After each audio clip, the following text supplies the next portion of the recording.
এই যে কক্সবাজার মাহফিল হলো এক সপ্তাহ আগে, মাহফিল হওয়ার পরে কিছু শায়েখ ফতোয়া দিচ্ছে আজারির মাহফিলে এত লোক কেন হলো, লোক বেশি হলেই তাকে হক মনে করা যাবে না। মানে বিষয় হচ্ছে কি, শায়েকের মাহফিলে লোক হয় 200 আর আজারি মাহফিলে লোক হয় 20 লাখ, ওর শরীরে চুলকনি। এ কথা কর না কে? আবার আর একজন ফতোয়া দিচ্ছে আজারির মাহফিলে কেন মুনাজাত করলো, বিদাত হয়েছে। তাইরি ফতোয়া দিচ্ছে আজারির মাহফিলে কেন দরুদ পড়া হলো না। আসলে বিষয় হলো ভাই, আজারি ভুলটা বিষয় না, আসল বিষয় হলো ওদের অ্যালার্জি ব্যারাম। 1.5 ঘন্টা ওয়াজ গবেষণা করে দেখছে কোনো ভুল নাই, তখন চিন্তা করতে কি আর ভুল ধরবো, তখন মোনাজাতে ভুল, দরুদে ভুল, লোক আসলে মূলত কোনো ভুল না, ভুল হলো বেশি লোক হওয়া। এ কথা কর না কে? ওরা মাহফিল করে, ওদের মাহফিলে কুকুরও ঘোরে না। আর আজারি মাহফিল করে 2 দিন আগে হাজার হাজার লোক যাইয়া প্যান্ডেলের মধ্যে ঘুম পাড়ে। আমি মনে করি এটা কোনো ব্যক্তির আকর্ষণ না, এটা কোরআনের আকর্ষণ। আল্লাহ এই আজারির দ্বারা আল্লাহ প্রমাণ করেছে আল্লামা সাঈদীকে হত্যা করে কোনো লাভ হয়নি। আজারি বানায়া দেশে এক সাঈদী হত্যা করছে, শত শত সাঈদী আল্লাহ বানায়া দেশে। আরো ধরে বলেন কথা ঠিক কিনা? আতাকুলু লিমান ইয়াকতালু ফি সাবিলিল্লাহি আমওয়াত বাল আহয়াউ ওয়ালাকিন লা তাশউরুন।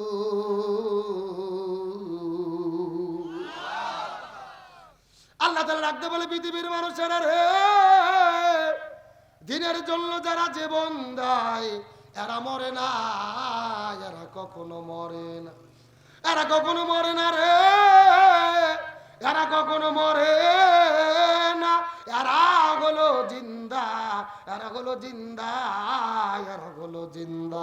বরং জমিনের ভেতরে আল্লাহর জমিন, আল্লাহর দিন কায়েমের জন্য ইসলামী আন্দোলন করতে গিয়ে যারা জীবন দেয় এরা মরে না, এরা বিদায় নেওয়ার সাথে সাথে আল্লাহ তাদের নামটা জান্নাতের খাতায় লিখে দেয়।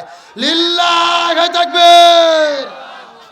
এই জন্য ইসলামী আন্দোলন যারা করে এরা আস্তে আস্তে জীবন দেয়, বাতিলের কাছে মাথা নত করে।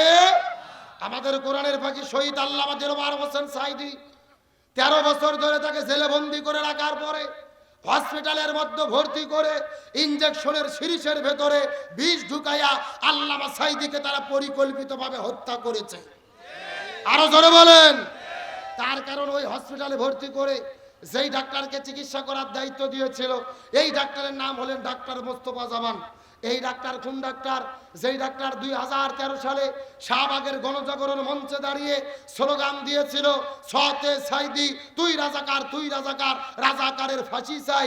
যেই লোকটা সাঈদীর ফাঁসি চাইলো ওই লোকটাকে দিল চিকিৎসা করার দায়িত্ব। আমাদের এলাকার ভাষায় বলে শিয়ালের কাছে ছাগল বাগি। আরো ধরে বলেন। ওই হসপিটালে 2টা নার্স বলেছে আল্লামা সাঈদীর শরীরে এই ডাক্তার মোস্তফা জামান যখন ইনজেকশন পুশ করেছে তার কিছুক্ষণ পরে আল্লামা সাঈদী মৃত্যুর কোলে ঢলে পড়েছে। তার মানে বোঝা গেল আল্লামা সাঈদীর মৃত্যু কোন স্বাভাবিক মৃত্যু ছিল না, এটা পরিকল্পিত হত্যাকাণ্ড। সুতরাং ডক্টর মোহাম্মদ ইউনূসের সরকারকে বলি, কোরআনের বাকি আল্লামা সাঈদীকে পরিকল্পিতভাবে চিকিৎসা দেওয়ার নামে যারা হত্যার দিকে ঠেলে দিয়েছে এদের প্রত্যেকেই গ্রেফতার করে ফাঁসির দড়িতে ঝোলাতে হবে।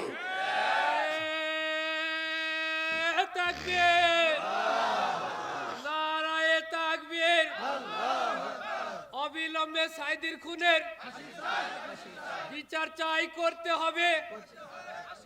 সাঈদী সাহেবের খুনিদের আল্লাহ কবুল করুক, বলেন আমিন। আমার দিকে লক্ষ্য করেন, গভীর মনোযোগ। ওরা চেয়েছিল আল্লামা সাঈদীকে হত্যা করে কোরআনের গণজোয়ারকে বাংলাদেশে বন্ধ করতে, কিন্তু বাংলাদেশে কোরআনের গণজোয়ার বন্ধ হয়নি। আল্লামা সাঈদী মাহফিলে আসলে লোক হইতো 2 লাখ, আর এখন আজারি যশোরে মাহফিল করতেছে লোক হচ্ছে 20 লাখ। এ আল্লাহ আকবার কোন। গত সপ্তাহে তিনি কক্সবাজার পেকুয়াতে মাহফিল করেছে, আজকে যশোরে মাহফিল।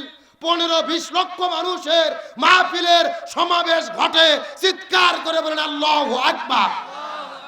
সাঈদী সাহেবকে তারা হত্যা করেছিল কেন? ভারতের প্ল্যানে। ভারত চিন্তা করেছিল সাঈদী শেষ করলে বাংলাদেশ ইসলামপন্থীরা শেষ হবে। কারণ সাঈদীর মাহফিলে লাখ লাখ লোক হয়, ওই সময়ে এত লোক কোনো বক্তার মাহফিলে হতো না। কিন্তু ওরা ষড়যন্ত্র করে আল্লামা সাঈদীকে হত্যা করলো। আল্লাহ বলতেছে না, তোদের প্ল্যান একরকম, আমার পরিকল্পনা আর এক রকম। সাঈদী মাহফিল করলে লোক হয়তো 2 লাখ 4 লাখ, আজারি মাহফিল করলে লোক হচ্ছে 20 লাখ। আল্লাহ আকবার বলবেন না? কক্সবাজার পেকোতে মাহফিল হয়েছে, আজকে যশোরে 8 দিন আকিজ গ্রুপের মাহফিল, 3 দিন মাহফিলের সমাপনী দিবস, 15-20 লক্ষ মানুষের সমাবেশ ঘটতেছে, গণজোয়ার চলতেছে।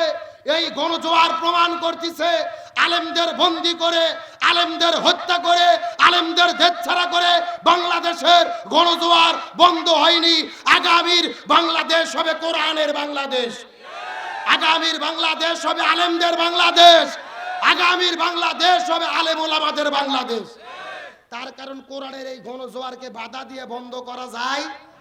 আজারি ভাই এত জনপ্রিয়তা কেন হলো? আজারির বিরুদ্ধে ফতুয়া দেওয়ার লোক আছে না নাই? আজারি 2014 সালে যখন ওয়াজ শুরু করলো, লোক হয়তো 10,000 20,000, কিন্তু কিছু কিছু তেলতেলা গোয়েন্দার মুফতি মুহাদ্দিস তার বিরুদ্ধে ফতুয়া দেওয়া শুরু করলো। তার বিরুদ্ধে যত ফতুয়া পড়ছে, আল্লাহ তার জনপ্রিয়তা তত বাড়াই দিয়েছে। এই যে কক্সবাজার মাহফিল হলো 1 সপ্তাহ আগে, মাহফিল হওয়ার পরে কিছু শায়েখ ফতুয়া দিচ্ছে আজারির মাহফিলে এত লোক কেন হলো? লোক বেশি হলেই তাকে হক মনে করা যাবে না। মানে বিষয় হচ্ছে কি, শায়েকের মাহফিলে লোক হয় 200 আর আজারি মাহফিলে লোক হয় 20 লাখ, ওর শরীরে চুলকনি। এ কথা কর না কে? আবার আরেকজন ফতুয়া দিচ্ছে আজারির মাহফিলে কেন মুনাজাত করলো, বিদআত হয়েছে। তাইরি ফতুয়া দিচ্ছে আজারির মাহফিলে কেন দরুদ পড়া হলো না। আসলে বিষয় হলো ভাই, আজারি ভুলটা বিষয় না, আসল বিষয় হলো ওদের অ্যালার্জি ব্যারাম। 1.5 ঘন্টা ওয়াজ গবেষণা করে দেখছে কোনো ভুল নাই, তখন চিন্তা করতে কি আর ভুল ধরবো, তখন মোনাজাতে ভুল, দরুদে ভুল, লোক। আসলে মূলত কোনো ভুল না, ভুল হলো বেশি লোক হওয়া। এ কথা কর না কে? ওরা মাহফিল করে, ওদের মাহফিলে কুকুরও ঘোরে না। আর আজারি মাহফিল করে 2 দিন আগে হাজার হাজার লোক যাইয়া প্যান্ডেলের মধ্যে ঘুম পাড়ে। আমি মনে করি এটা কোনো ব্যক্তির আকর্ষণ না, এটা কোরআনের আকর্ষণ। আল্লাহ এই আজারির দ্বারা আল্লাহ প্রমাণ করেছে আল্লামা সাঈদীকে হত্যা করে কোনো লাভ হয়নি। আজারি বানায়া দেশে এক সাঈদী হত্যা করছে, শত শত সাঈদী আল্লাহ বানায়া দেশে। আরো ধরে বলেন কথা ঠিক কিনা?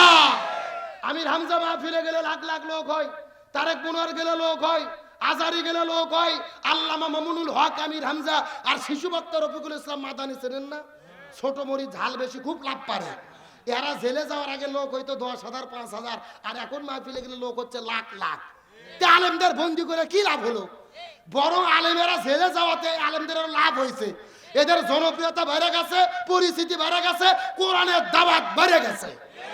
তার মানে বোঝা গেল আলেমদের হত্যা করে, ষড়যন্ত্র করে, দেশ ছাড়া করে কোনো লাভ হবে? এ জোরে বলেন কোনো লাভ হবে? বরং আল্লামা সাঈদীকে 14ই আগস্টে তারা হত্যা করেছে, আর 5ই আগস্টে তারা দেশ ছেড়ে পালাতে বাধ্য হয়েছে। 1টা বছরও তারা ক্ষমতায় থাকতে পারেনি। আমার মনে বলে আল্লামা সাঈদীর সঙ্গে বেয়াদবি এটা আল্লাহ সহ্য করেনি। বিশ্ববিখ্যাত মুফাসসির আল্লামা সাঈদী যারা জানাজা পর্যন্ত জালেমেরা পড়তে দেয়নি, কবর জিয়ারত করতে দেয়নি। হাসিনা বলেছিল শেখের বিটি পালাই না। এ কথা কর না গা? আগের দিনে বললো শেখের বিটি পালাই না, পরের দিনে পালা গেল। শোনেন, ইরশাদ চালা হলো বাপের বেটা ইরশাদ চাচা, ক্ষমতা ছাড়ছে, জেলের মধ্যে বন্দী হয়েছে, তাও ইরশাদ জেল ছাড়া হয়নি। ইরশাদ হলো বাপের বেটা। এ কথা কোন?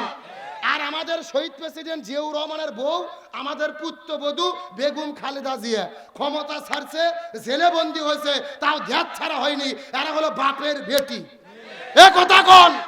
আর জামাত ইসলামের নেতারা জেলে বন্দী হয়েছে, ফাঁসির দড়িতে ঝুলছে, তাও জেল ছাড়া হয়নি। এরা হলো আসল সৈনিক। আর আপনি বললেন আমার বাবার দেয়া শেখের বেটি পালায় না, আপনি পালাইয়া গেলেন কেন? কথা কন না গা? বুবু গো তুমি কি করিলা, পেছনের ওই দরজা দিয়া কেমনে পালাইলা? বুবু গো একটু জোরে ঠিক কন, জোরে ঠিক কন। বুবু গো তুমি কি করিলা, পেছনের ওই দরজা দিয়া কেমনে পালাইলা? বুবু গো আরো জোরে বলেন। পিলখানায় ওই মরল সৈনা তোমার আগমনে, হুকুম দাতা ছিলে তুমি সকলে তা জানে। বুবু গো তোমার অভিনয়টা বেশ, উন্নয়ন দেখাইয়া জাতির সবই করলে শেষ। বুবু গো সাগর রনি মরলো জানি তোমার ইশারাতে, আজও তো হলো না বিচার কার বাঁচালো নাতে। বুবু গো তুমি পাকা কিলারি, ইবলিস হার মেনে খাবে ডাল খিচুড়ি। বুবু গো ফেরাউনে হার মানে বুবুকে দেখিয়া, আয়না ঘরে মানুষ ধরে রাখতো তুপ করিয়া। বুবু গো তোমার লিখবাহিনী কই, বাঘের গর্জন ছেড়ে বিলাই নেই কোনো কইসই। বুবু গো আরো জোরে বলেন।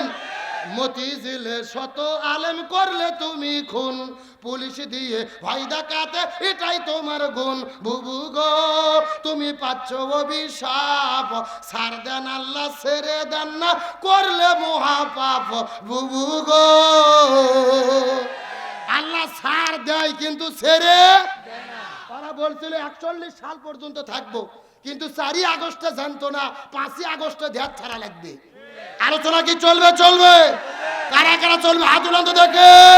লিল্লাহে তাকবীর। আজকের মাহফিল বগুড়া জেলার মাহফিল